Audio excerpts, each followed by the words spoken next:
شروع اللہ کے نام سے جو بڑا مہربان نہایت رحم والا ہے۔ بھلا تم کو ڈھانپ لینے والی یعنی قیامت کا حال معلوم ہوا ہے؟ اس روز بہت سے منہ والے ذلیل ہوں گے، سخت محنت کرنے والے تھکے ماندے دہکتی آگ میں داخل ہوں گے۔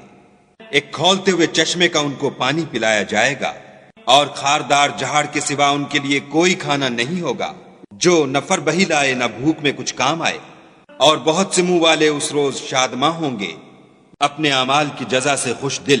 بہشت بری میں وہاں کسی طرح کی بکواس نہیں سنیں گے، اس میں چشمے بہ رہے ہوں گے، وہاں تخت ہوں گے اونچے بچھے ہوئے، اور آب خورے قرینے سے رکھے ہوئے، اور گاؤ تکیے قطار کی قطار لگے ہوئے، اور نفیس مسندیں بچھی ہوئی۔ یہ لوگ اونٹوں کی طرف نہیں دیکھتے کہ کیسے عجیب پیدا کیے گئے ہیں، اور آسمان کی طرف کہ کیسا بلند کیا گیا ہے، اور پہاڑوں کی طرف کہ کس طرح کھڑے کیے گئے ہیں، اور زمین کی طرف کہ کس طرح بچھائی گئی۔